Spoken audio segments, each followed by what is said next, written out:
Cowboy found Lakota girl with "White man don't forgive" sign. What he did next shocked everyone. The road stretched long and empty under the late afternoon sky. Dust lifted in soft waves each time a truck passed, then settled again like it had never been touched. This was the kind of road people drove fast on, not because they were in a hurry, but because there was nothing that made them want to slow down. No shops, no houses, just dry land, old fences, and silence. The cowboy had driven this road more times than he could count. He knew every bend, every broken sign, every place where the ground dipped after a hard rain. His hat sat low on his head, shielding his eyes from the sun. He was on his way home after a long day, thinking about nothing in particular, when something ahead caught his eye. At first he thought it was a broken post or a scarecrow left behind. Then he realized it was a child. She stood on the side of the road, small and still, holding a piece of cardboard in both hands. Cars passed her without stopping. Some slowed just enough for drivers to read the sign, then sped up again. Others did not even look. The cowboy eased his foot off the gas. The girl couldn't have been more than 10 or 11. Her dark hair was braided neatly down her back. She wore a faded jacket that looked too thin for the wind, and her shoes were worn at the toes. But she stood straight, her feet planted firmly in the dirt, like she had decided she would not move, no matter what passed her by. The words on the cardboard were written in thick black marker. "White man don't forgive." The cowboy felt his chest tighten, not in anger, not in fear, but in something heavier, something harder to name. He had seen signs asking for help before. Food, money, rides. This was different. This sign wasn't asking for anything at all. He drove past her. For a few seconds he told himself that was the right thing to do. He didn't know her. He didn't know her family. He didn't know the story behind those words. People had their reasons, and this was not his business. But his hands tightened on the steering wheel. In his side mirror, he saw her grow smaller, still standing there, still holding the sign. He remembered his grandfather's voice, low and steady, telling stories by the fire. Stories about hard land, harder choices, and things people didn't talk about anymore. Stories that always ended before the truth got uncomfortable. The cowboy slowed the truck. He pulled over to the side of the road and sat there, listening to the engine tick as it cooled. Another car passed, then another. No one stopped. Finally he opened the door and stepped out. The wind carried the smell of dust and dry grass. His boots crunched softly as he walked back toward the girl. She noticed him when he was still several steps away. Her grip on the cardboard tightened, but she didn't step back. She didn't step forward either. They looked at each other in silence. Up close, he could see that her eyes were calm, not angry, serious, but not hard. The sign rested against her chest like a shield. He stopped a few feet away so he wouldn't scare her. "Hey there," he said gently. She didn't answer.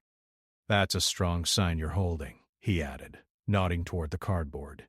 Her eyes flicked down to the words, then back up at him. "I know." He waited.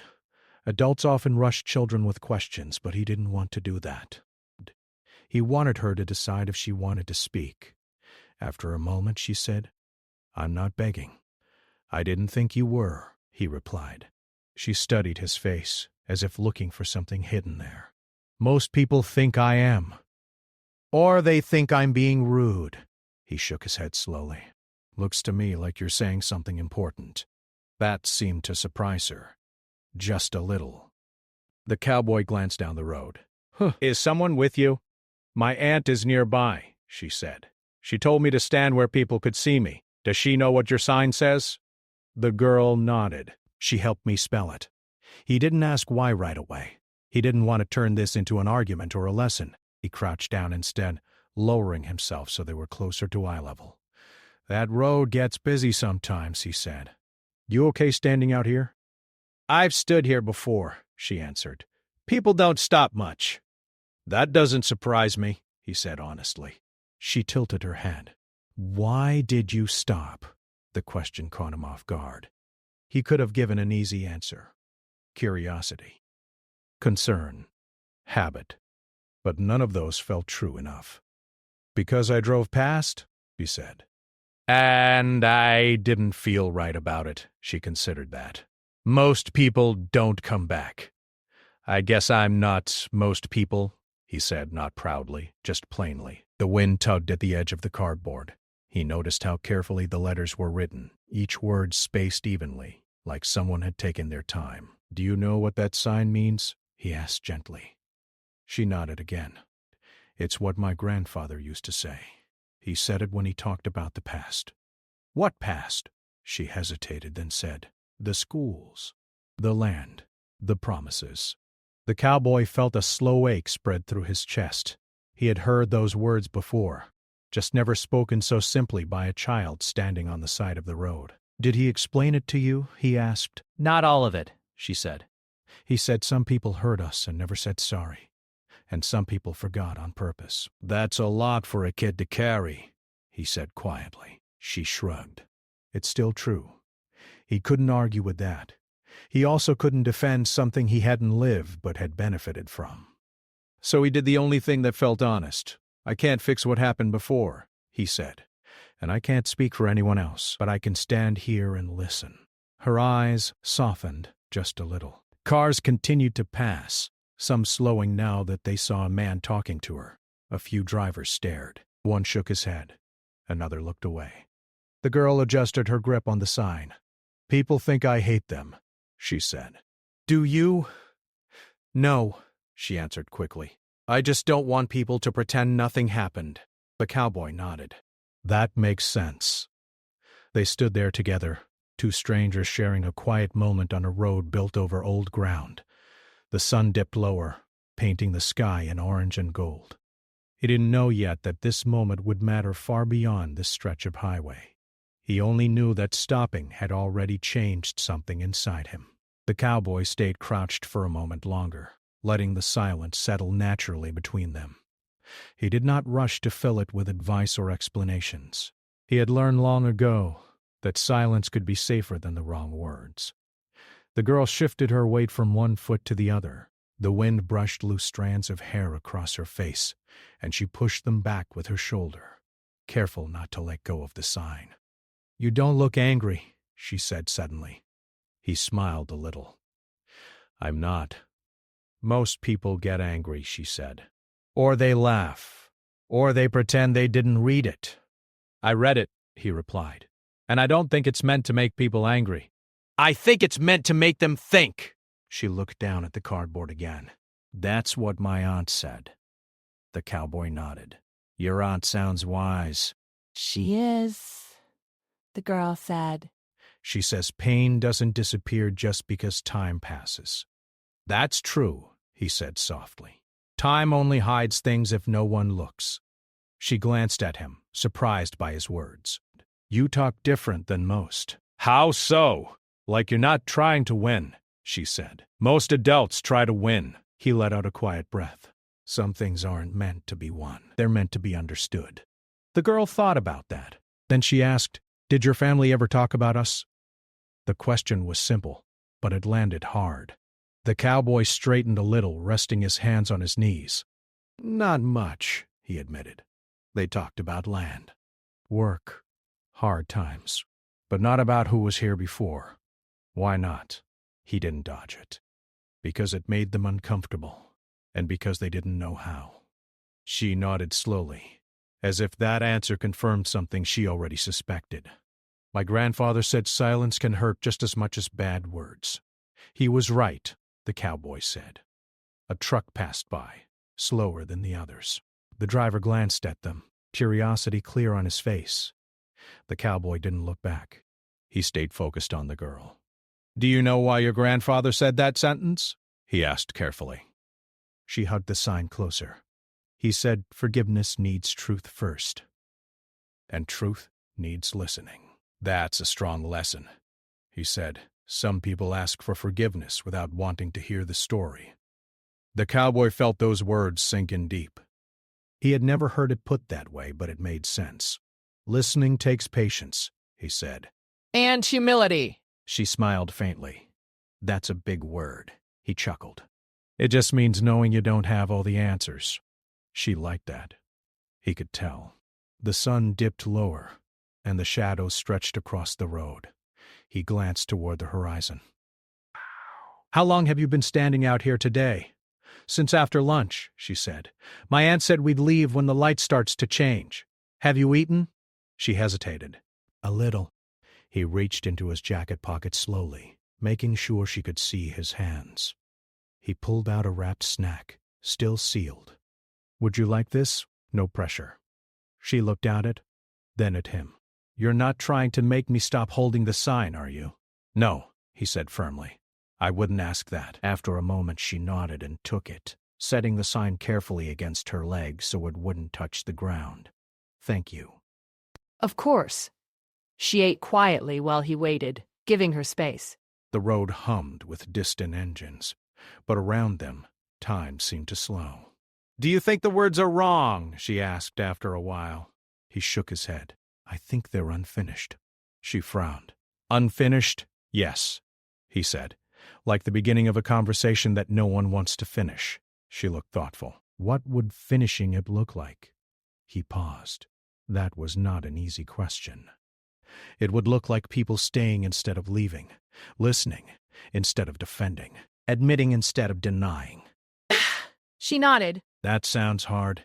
It is, he said, but hard doesn't mean impossible. A car stopped farther down the road. A woman rolled down her window and watched them for a moment. The cowboy felt the weight of eyes on his back, but he stayed where he was. The woman eventually drove on. They stare more when you're here, the girl said. I figured they might, he replied. Sometimes people don't know what to do when a story doesn't fit their comfort. Does it bother you? He thought about it. Not as much as it should have bothered me to drive past you. That made her smile again. Can I ask you something? She said. Anything. If someone listens, does that mean they forgive? He shook his head gently. Listening comes before forgiveness, and forgiveness is a choice, not a demand. She seemed relieved by that. Good. Because my family says forgiveness can't be forced.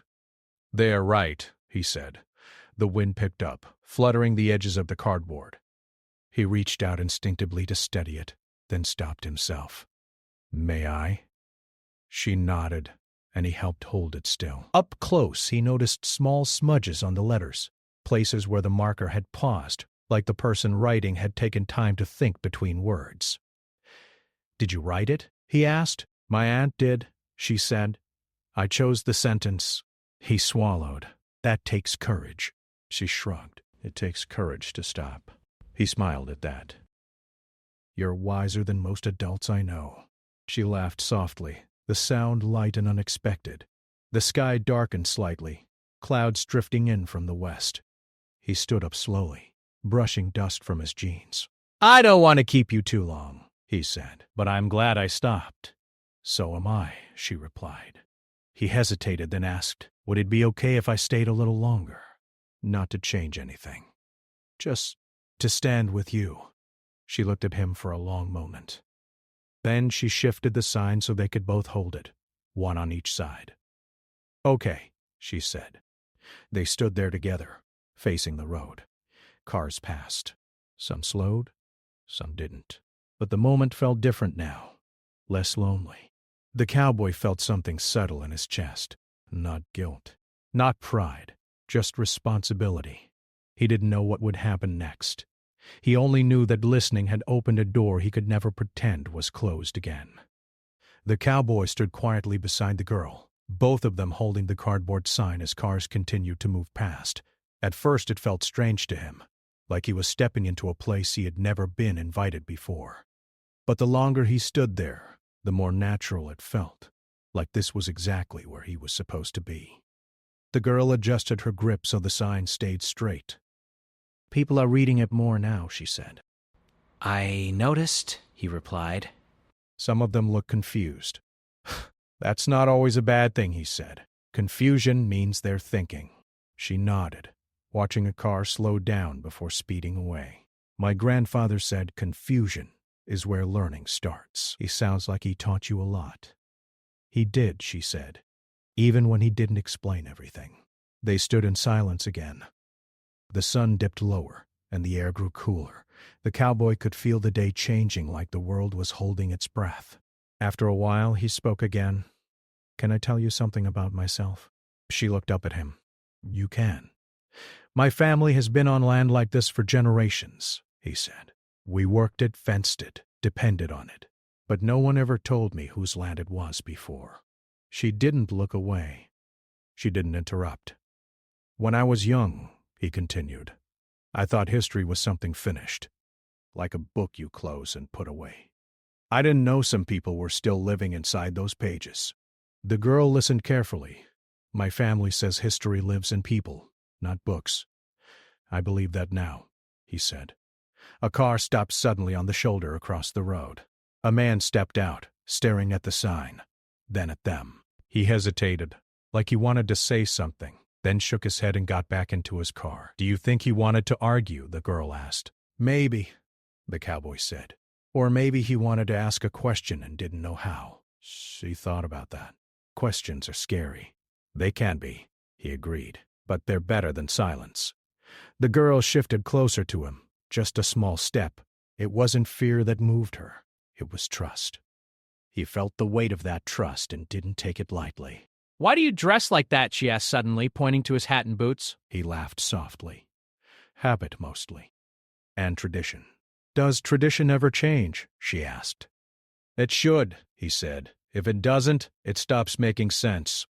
She smiled. "My aunt says the same thing." The wind picked up again, tugging at the cardboard. Together, they adjusted their hands.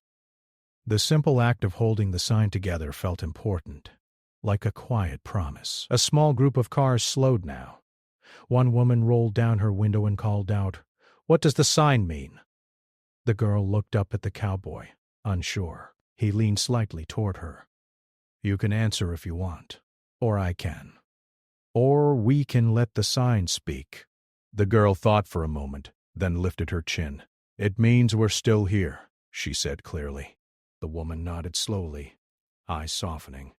"Thank you," she said before driving away. The girl let out a breath she hadn't realized she was holding. That felt scary. "You did great," the cowboy said. "You spoke your truth." She smiled, proud but calm. As the sky darkened, the headlights of passing cars flickered on. The road no longer looked empty. It looked alive with movement, with choices being made every second. "Do you ever regret not knowing sooner?" the girl asked quietly. He thought carefully. "I regret not asking sooner, but I'm grateful I can ask now."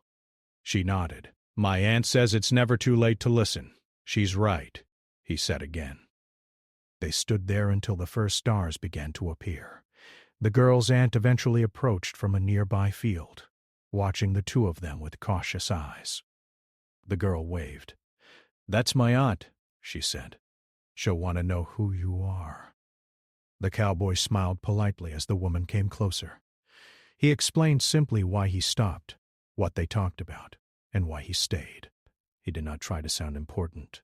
He did not try to defend himself. The aunt studied him for a long moment, then nodded.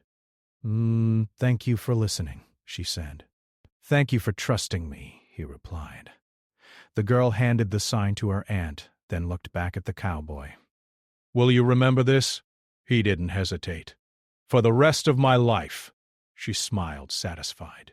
As he walked back to his truck, he felt different than he had an hour earlier. Not lighter, not heavier, just clearer. He looked back once more and saw the girl standing beside her aunt, the sign resting against her leg, the words still bold, still honest. The next day, the story of the girl and the sign did not stay on that quiet road. People talked.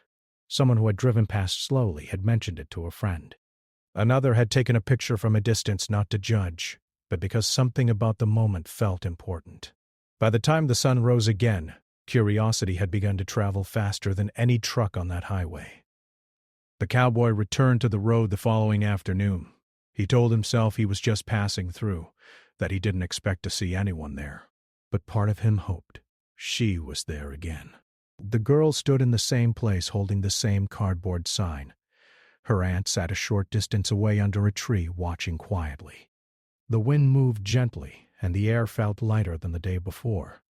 The cowboy parked his truck farther back this time and walked toward them slowly. The girl noticed him and smiled. "You came back," she said. "I said I would remember," he replied. Remembering felt like coming back. She seemed pleased with that answer. More cars slowed today. People were curious now. A few stopped on the shoulder, keeping their distance but watching closely. Some whispered to each other. Some looked unsure. Others simply stood quietly, as if they didn't want to disturb something fragile. The girl noticed them too. "There are more people today," she said. "Yes," the cowboy said. "And that can feel heavy." She nodded. "I'm not scared, just aware." "That's fair," he said. They stood side by side again, holding the sign. Time passed slowly, but not awkwardly. It felt like waiting for something that didn't need to be rushed. After a while, a man stepped out of his car. He didn't look angry. He looked nervous. He cleared his throat. "May I ask what the sign means?" he said. The girl looked at the cowboy. He nodded gently, giving her space. "It means there are stories that were never listened to," she said, "and they still matter." The man nodded, his face thoughtful. "Thank you for explaining," he said, then returned to his car. Another woman stopped next. She didn't speak at first. She just looked at the sign, then at the girl. Her eyes filled with tears. She pressed her hand to her chest and whispered, "I didn't know." The girl didn't say anything. She didn't need to. The moment said enough. As more people stopped, the mood shifted. No one argued. No one raised their voice. It felt like the road itself had changed, like it had become a place for listening instead of rushing. The cowboy noticed the girl growing tired. Her arms trembled slightly as she held the cardboard. "Would you like to sit for a minute?" he asked softly. She shook her head. "Not yet." He respected that. After some time, he spoke again. "May I ask you something?" She nodded. "Do you think the sign still says everything you want it to say?" She looked at the words carefully. She didn't answer right away. "I think it says where the pain is," she said slowly. "But not where it can go." The cowboy felt a quiet pull in his chest. "That's very honest." She glanced up at him. "Do you think words can change?" "I think words can open doors," he said. "But only if we walk through them." She considered that. Then she said something that surprised him. "What if we added more words?" He raised his eyebrows slightly. "What kind of words?" "Words that invite listening," she said. "Not fighting." The cowboy didn't rush to agree. He wanted to be careful. "It has to be your choice," he said. "And your voice," she nodded firmly. "I know." She looked toward her aunt, who watched from a distance. The aunt met her eyes and gave a small nod. The girl took a deep breath. "I want to change it," she said. "Not erase it. Just continue it." The cowboy smiled gently. "Then let's do it the right way." He went back to his truck and returned with a fresh piece of cardboard and a marker. He handed both to the girl without opening the marker himself. "You lead," he said. She held the marker, thinking carefully. The small crowd that had gathered grew quiet. People sensed that something meaningful was happening. Slowly, carefully, she wrote new words. The original message was placed beside the new one, not thrown away. The new cardboard read, "Listening is the first step." She stepped back and looked at it. "It doesn't deny the pain," she said, "but it gives it somewhere to go." The cowboy felt his throat tighten. "That's powerful," he said. The girl lifted both signs, one in each hand. People read them together now, the past and the present standing side by side. Something shifted in the crowd. A woman stepped forward and asked quietly, "May I stand with you?" The girl looked at the cowboy, unsure. "It's your call," he said. The girl nodded. "Yes, but we listen first." The woman smiled, understanding, and stood silently beside them. Then another person joined. Then another. No one spoke much. No one needed to. The road had become a place of shared respect. The cowboy stood slightly behind the girl now, This wasn't his moment. He knew that. His role was not to lead, but to support. Someone asked to organize this. Someone else asked for names. The girl shook her head. "It's not about names," she said. "It's about listening." That answer spread through the group like a calm wave. As the sun began to set, the light painted everything gold. The signs caught the glow, their words clear and steady. The girl's aunt approached and placed a hand on her shoulder. "You did well," she said. The girl smiled. "We did," she replied, glancing back at the cowboy. He felt something deep and steady settle inside him, not pride, not relief. Responsibility, carried with care. When the crowd finally began to thin, people left quietly, thoughtfully. No applause, no shouting. Just nods, soft words, and slow steps back to their cars. The cowboy helped the girl place the sign safely in the back of her aunt's truck. "Will people remember this?" the girl asked. "Some will," he said. "And some won't. But even one person remembering matters." She nodded, satisfied. As he turned to leave, she called out, "Hey!" He turned back. "Thank you for not trying to fix it," she said. "Thank you for staying." He tipped his hat slightly. "Thank you for trusting me to listen." He walked back to his truck as the sky deepened into evening. The road returned to its quiet state, but it was not the same road anymore. The road was quiet again the next morning. No crowd, no parked cars. Just the sound of wind moving through dry grass and the long stretch of pavement leading nowhere and everywhere at once. If someone had driven by without knowing what had happened, they would have thought it was just another empty place. But the cowboy knew better. He drove past slowly this time, not because he expected to see the girl again, but because part of him wanted to honor the space. He tipped his hat slightly as he passed, a small gesture to a moment that had changed him more than he could explain. Life did not suddenly become easier after that day. The cowboy still woke up early. He still worked long hours. The world did not magically fix itself, but something inside him had shifted. He noticed things he had once ignored. He listened longer. He spoke less quickly. When neighbors brought up the story they had heard, about a girl, a sign, and a road, he didn't correct them when they made it about him. He gently redirected the focus. "It wasn't about me," he would say. It was about listening. Some nodded, some didn't understand, but a few went quiet, thoughtful. And that mattered. Weeks passed, then months. The girl did not stand on the road every day. Her aunt made sure of that. But sometimes, on special days, they returned. Not to repeat the moment, but to continue the conversation. The signs changed over time. Sometimes they spoke about listening. Sometimes about remembering. Sometimes they were just questions written carefully, inviting thought instead of reaction. People stopped more often now. Not to argue, not to judge, to ask, to listen. The girl grew more confident with each visit. She learned how to speak calmly, how to pause, how to let silence do some of the work. She learned that her voice mattered, not because it was loud, but because it was honest.